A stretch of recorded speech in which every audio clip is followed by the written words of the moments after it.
Okay, I am sitting down with my sweet friend Beth today. I am so excited to introduce my reader friends to my real life friend Beth today. When I decided I wanted to do a Write 31 Day series on 31 real conversations with 31 real life women who each have stories to encourage, I knew that I wanted to talk to my friend Beth because my friend Beth has such a beautiful story and testimony, and she has long wanted to share it in some form with friends.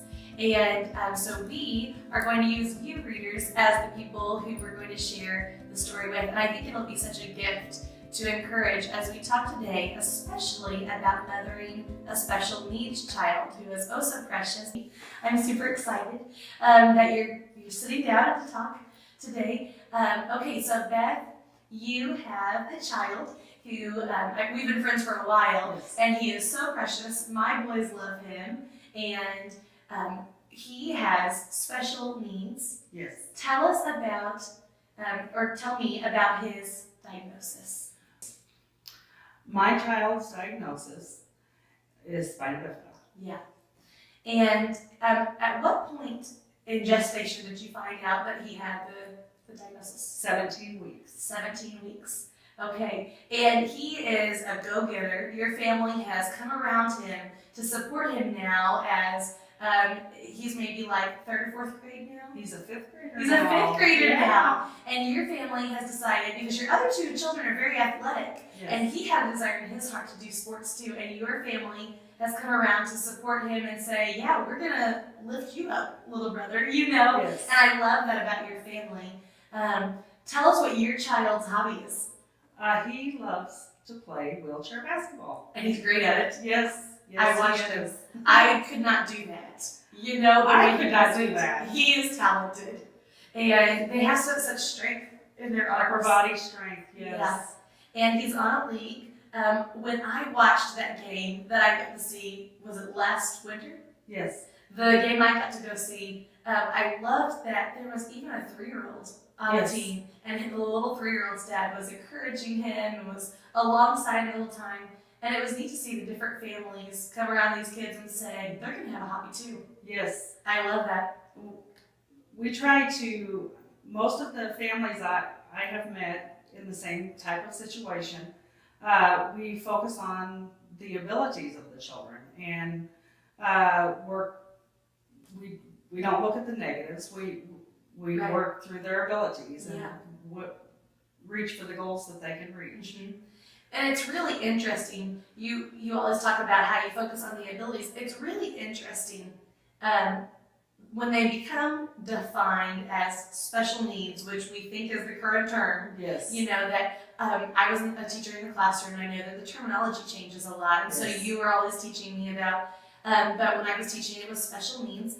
And I think that's Yes. what they're still saying, and we want to honor that. Yes. And it's interesting when we think about labeling someone anything at all by what they can and cannot do, we have to stop and think. We all have needs, and we all have things that we are not able to do. And my own children and your other 2 children, they all have strengths and weaknesses. Yes. And they all have things they aren't able to do. And so for him to take his perception of the way the world around him is working, tell me about that terminology that you use for your child. We distinguish between him and able-bodied people. Able-bodied is what you call it. Yes. But I mean, when he's feeling down about his disabilities, I told him even able-bodied people have struggles. That's right. I said we may not see theirs with his. You see he has a wheelchair, he has crutches. You see his. Able-bodied people, you don't always see theirs. You just don't see what it is, and there might be something that they're struggling with, or something that keeps them from being able to do what others can do. Yes. And maybe it's not as visual. You know, and a lot of times one thing I learned as a teacher was that one thing children are learning about, whether they have a special need or they're, as you say, able-bodied, you know, one thing children are learning to distinguish either way on both sides is that there are some differences in people that we can see and and some differences in people that we cannot see. That's correct. And for children, that's a learning experience. And one thing as a teacher, sadly, that I saw was that sometimes they were more compassionate toward the disabilities they could see, Yes. because they knew there was a difference, Yes. and less compassionate toward a difference that they couldn't pinpoint. That's correct. And that was just, as a classroom teacher, something that I was always trying to come around and teach compassion to all people. One thing as a mom for me, that as we're trying to teach our children compassion to everyone has a difference, everyone has some sort of a need, and when they see a physical difference that they can tell someone's in a wheelchair, you know, they have questions. Yes. And you know this from your experiences on both sides, as a mom of your two older children and a mom of your little one, your younger one who's not so little anymore. No, he's not so little anymore. He's growing up. But you've seen it on both sides. And we want to teach our children how to ask questions appropriately, because one of the best things we can do is learn about one another. Yes. It's not good to make it taboo. It is good to learn about each other, but there's a nice way and a really ineffective way Yes. to ask. Correct. Tell me about if I was in Walmart or Target or at the park with my little ones, how I could teach them the right way and what's the not right way to ask. Well, the hardest thing to deal with is when somebody says, "What's wrong with your child?"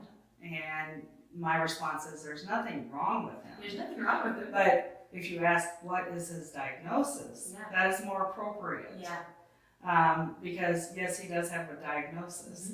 Mm-hmm. But don't be afraid to ask questions. And we want to ask questions. So. Yes. So you talked to me about before about how it's actually beneficial for people to ask questions. Yes. It's good for them to learn Yes. and those sorts of things. But the right thing to say is, what is your diagnosis? Correct. And you said most people in the community that you know, and you've got to know a lot of them, especially through Yes. wheelchair basketball, Yes. most people are so open to sharing. Yes. And they want you to ask rather than maybe the alternative of having someone stare. Or feel afraid. Yes. You know, or draw their own conclusions. It's kind to ask, Yes, actually. it is. And you said occasionally you might find someone who's not open to that, but typically we can lean on the side of asking. Yes. We can kind of go Yes. with asking. I talked about that when your child was little, it wasn't always easy for him to learn the skills that he was needing in life. And I think as a mom, you've done such a good job of preparing him to be such an amazing child. And he has such healthy, good friendships and hobbies. And I just love all three of your children from what I know of each one of them. Your oldest one I don't know as well because he's in college and playing football. And Yes. so you're just such an exceptional mom. Tell me, because maybe there are other moms, young moms, who are at the beginning of the journey. Yes. Tell me a little about how you've taught him. Well, I didn't do it by myself. Faith in the Lord has brought us a long way. My child didn't want to work on a skill like, for example, crawling. He was frustrated. He wasn't getting where he wanted. And a therapist that we just love so greatly, she introduced a ball. And you have to figure out what works for your kiddo, because what works for mine may not work for yours. That's right. But he loved playing with the ball, so we put the ball in front of him. Of course he did, because your kids love sports. He's been going to ball games since he was born. Yes. But anyway, we put the ball in front of him, and he would try to get to the ball. And he learned how to bear crawl that way. And then it's just baby steps. And there will be times when they cry, but you just persevere and work through that. And that's hard as a mom because you want to comfort your child. You don't want them crying. Yeah. But sometimes to get where you need to be, you have to get through it, even if it takes crying. Pushing through the hard times. The hard times, yes. In a loving way. In a loving way, yes. You pushed through in a loving way by introducing something that he enjoyed. How would you encourage moms who are new to the special needs community and are new to the journey of teaching in a different way than maybe some other parents do? And we have to remember all parents have a struggle. Yes, all personalities. I've raised three, as you say, able-bodied children, and they're all so different. Yes. What works for one does not work for the next. But the mom who's at the very beginning of this journey with a special needs child, what do you want her to know? Well, I know I put my faith in the Lord, of course, and I prayed a lot about our situations. And just, it's not going to be easy, but you just persevere through it. You love your child, and you find if it doesn't work one way, you have to be flexible. You have to figure out what will work. Yes. And what works for mine may not work for yours. Mm-hmm. You know, you just have to figure out what will work. Mm-hmm. I went to church with, she came to me and she said that we were doing a great job with our son. And she said, just keep him doing as much as he can do for as long as you can do it. And with my son, it was walking with crutches. The longer he can do that, the healthier he'll be. And he's 11 and he's still using his crutches. He's part-time wheelchair, part-time crutches, wheelchair for long distances. And that was really good advice. Yes, that is good advice. That's nice that God would put that person in your place. Yes. A pediatrician that you even went to church with. Yes. You know, someone you were I didn't comfortable with. know she was a pediatrician. Yeah.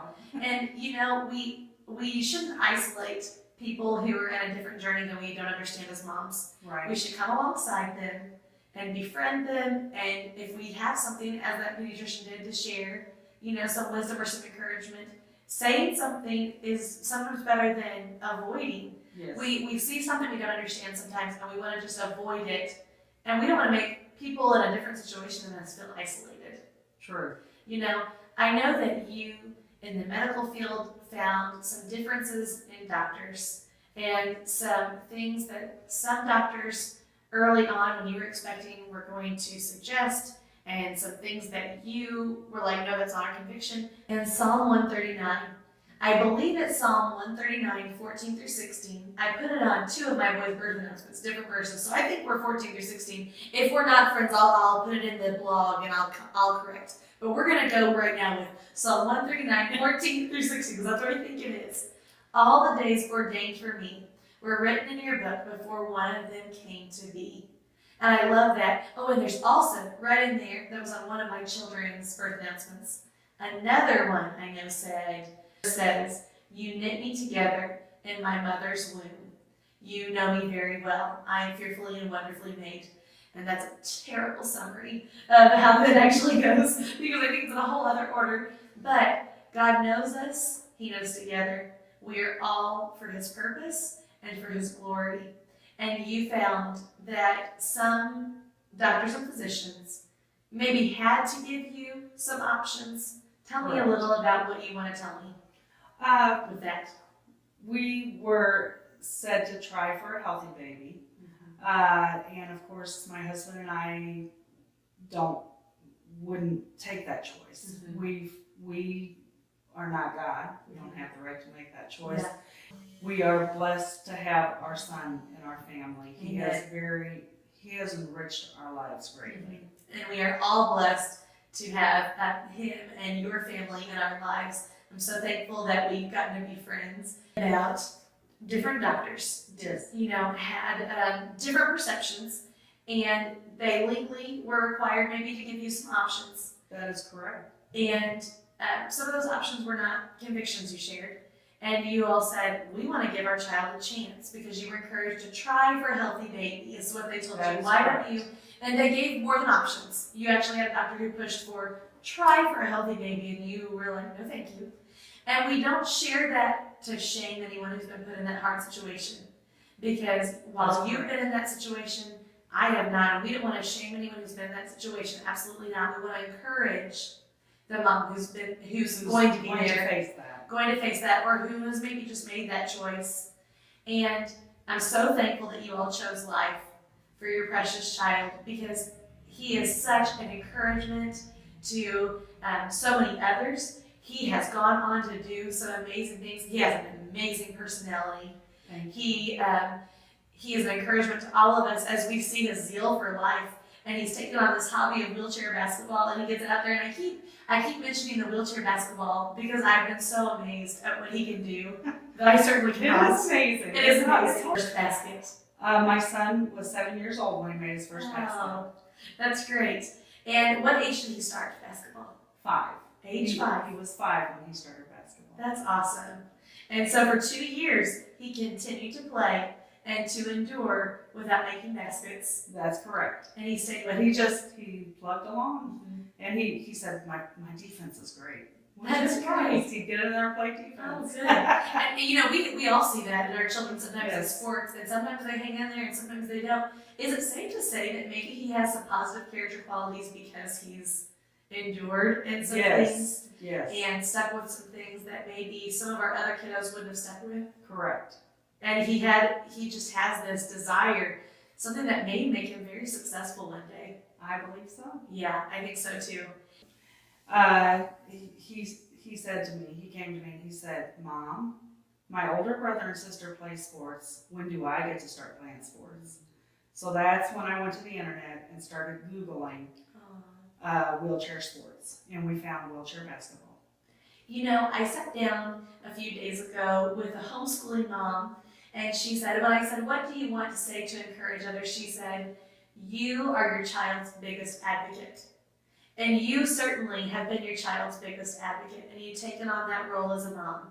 And I commend you for doing that, and I've learned from you in that, because we're all going to have children who have different needs and different struggles and different strengths.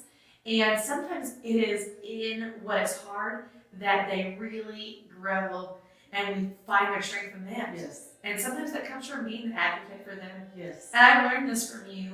One of my children, we talk sometimes, one of my children is very strong-willed. And you've always encouraged me, that could become the strength one day. It will. That could become the strength. Sure. And so maybe that can be our encouragement also to special needs moms. Moms who are beginning this journey. What is hard right now may be their strength later. Amen. Amen. Thank you so much, Beth, for taking the time for us to sit down together and talk about this. And I really think there are going to be women who are encouraged by this. That's my prayer. Yes. For this. Me too. And I know it's yours too. And I just thank you so much for your friendship. I learned so many things from you, and you're such an encouragement to me always. And Beth is an encourager. I know you don't know my friend Beth, but I pray that in your life, I pray that each woman will have, it's my hope, that they'll have a Beth Thank you. in their life, because you're always so wonderful to send me a text and say, how are you today? And you know, we all need an encourager, and you are an encourager. Thank you. So thank you, and thank you to your family for sharing this with us. Thank you very much, Courtney.